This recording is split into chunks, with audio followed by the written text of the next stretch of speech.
पंडेश्वर में मुस्लिम समुदाय के लोगों ने एकजुट होकर वक्फ बिल के खिलाफ विरोध प्रदर्शन किया और मोदी, योगी और अमित शाह का पुतला जलाया गया। इस मौके पर मोहम्मद मुनीर मंडल ने बताया कि केंद्र सरकार के द्वारा जो वक्फ बिल पास किया गया उसी के खिलाफ आज हम विरोध कर रहे हैं। उन्होंने कहा कि मोदी सरकार हम लोगों पर अत्याचार कर रही है, इसलिए हम मोदी सरकार जल्द से जल्द हटाना चाहते हैं। वहीं दूसरी तरफ एमडी नौशाद आलम ने बताया कि हम भारत जैसे देश में रहते हैं, यहाँ हर धर्म के सम्मान दिया जाता है।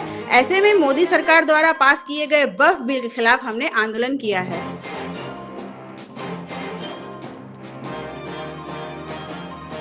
हमारे ওয়াকফে যে মোদী সরকার একটা হুটহাট বিল পাস করে দিল, যেমন এর কিছুদিন আগে আপনারা শুনেছিলেন যে কৃষি বিল একটা করেছিলেন, পাঞ্জাবি ভাইরা লড়াই করে সে কৃষি বিল প্রত্যাহার করেছেন।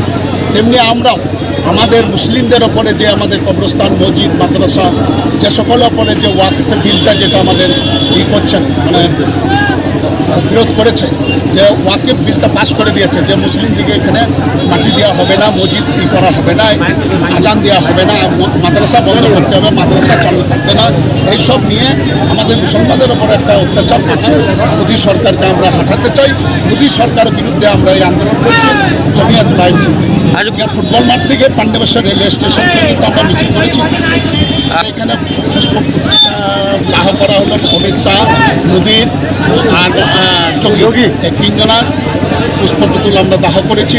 ওনাদিকে আমরা ধিক্কার জানিয়েছি, ওনারা গদি ছাড়ুক, নয়তো আমাদের বিল প্রত্যাহার। আমাদের জমিয়াত উলামা আমাদের ওয়াকফে যে মোদী সরকার একটা হুটহাট বিল পাস করে দিল, যেমন এর কিছুদিন আগে আপনারা শুনেছিলেন যে কৃষি বিল একটা করেছিলেন, পাঞ্জাবি ভাইরা লড়াই করে সে কৃষি বিল প্রত্যাহার করেছেন। তেমনি আমরাও আমাদের মুসলিমদের ওপরে যে আমাদের কবরস্থান, মসজিদ, মাদ্রাসা, যে সকল ওপরে যে ওয়াকফ বিলটা যেটা আমাদের করছেন মানে বিরোধ করেছে, যে ওয়াকফ বিলটা পাস করে দিয়েছে যে মুসলিম দিকে এখানে মাটি দেওয়া হবে না, মসজিদ করা হবে না, আজান দেওয়া হবে না, মাদ্রাসা বন্ধ করতে হবে, মাদ্রাসা চালু থাকবে না, এইসব নিয়ে আমাদের মুসলমানদের ওপর একটা অত্যাচার করছে। মোদী সরকারকে আমরা হটাতে চাই। মোদী সরকারের বিরুদ্ধে আমরা এই আন্দোলন করছি। জমিয়াত উলামা আজ কোথা থেকে কোথা পর্যন্ত মিছিল করলেন? ফুটবল মাঠ থেকে পান্ডবেশ্বর রেলওয়ে স্টেশন পর্যন্ত আমরা মিছিল করেছি।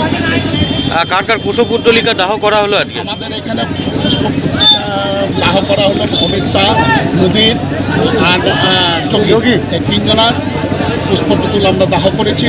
ওনাদিকে আমরা ধিক্কার জানিয়েছি, ওনারা গদি ছাড়ুক, নয়তো আমাদের বিল প্রত্যাহার। কাদের পক্ষ থেকে আজকে আন্দোলনটা করা হলো?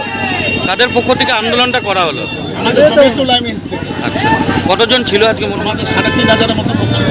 কী নাম আপনার? আমার নাম মোহাম্মদ মুনীর মন্ডল। খুব কর্মসূচি কেন? এই বিক্ষোভ কর্মসূচি এই জন্যই যে আমরা ভারতবর্ষে আমরা ভারতবর্ষে বাস করি, হিন্দু মুসলমান সবাই। অতএব ভারতবর্ষ একটা হচ্ছে সৌন্দর্যপ্রতি দেশ, হ্যাঁ, এবং এখানে সবারই ধর্ম বরাবর আছে, সমান আছে। সেই জন্য এই ধর্মের প্রতি সংবিধানে যখন ধর্ম পাস আছে তখন একটা ধর্মের প্রতি কোনো রকমের দ্বিচারিতা করতে পারে না। সেই জন্য এই বিলের বিরুদ্ধে আমরা কিন্তু সোচ্চার হয়েছি। কী নাম আপনার? আমার নাম এমডি নৌশাদ আলম।